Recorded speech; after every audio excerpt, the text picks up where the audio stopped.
क्या करूं मैं, बताओ। हमारा ये दर्द कैसे खत्म होगा? चलो मुझे तो छोड़ ही दो, लेकिन अभी और अल्मास, क्या बताऊंगी मैं उन्हें? ये बताओ कि नाज़ान की गालियां सुनने की वजह से उनकी माँ की दिल की धड़कन रुकी। क्या बताऊं मैं उन्हें? अल्मास से क्या कहूं मैं, बताओ। वो अब तक सदमे में है। अल्मास से जाके ये कहूं कि तुम्हारी माँ तुम्हारी परेशानी देख के जाहिद के घर गई थी और उन लोगों ने उसको इतनी बातें सुनाई कि उनकी जान चली गई।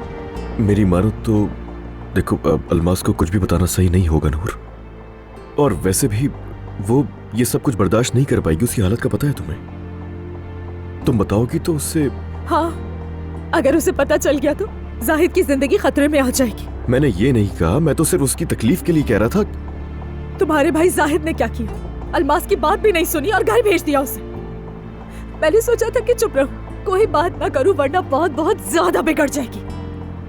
लेकिन अब ये बात मेरे बर्दाश्त से बाहर हो गई है। उससे कहो कि अब फैसला करे वो कोई, या तो फिर उसे छोड़ दे।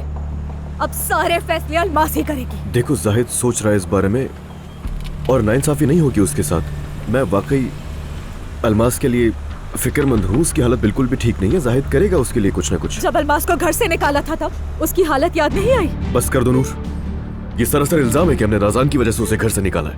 मैं अब देखना चाहती हूँ अली कोज़ान कि इतना कुछ होने के बाद नाज़ान के साथ क्या करते हो तुम लोग। मैंने कहा ना तुम्हारे साथ हूं मैं। क्या तुम्हें मुझ पर भरोसा नहीं है या फिर मेरे इंसाफ पर यकीन नहीं है?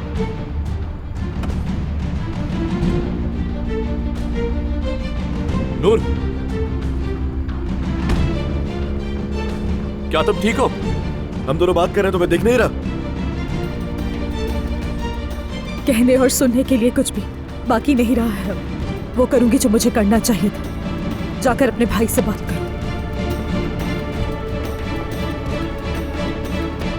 मैं तुम दोनों के बीच में नहीं बोलना चाहता था, लेकिन नूर, तुम कांप रही हो, ठीक तो हो? अल्मास से बात करनी है मुझे, बहुत जरूरी बात करनी है।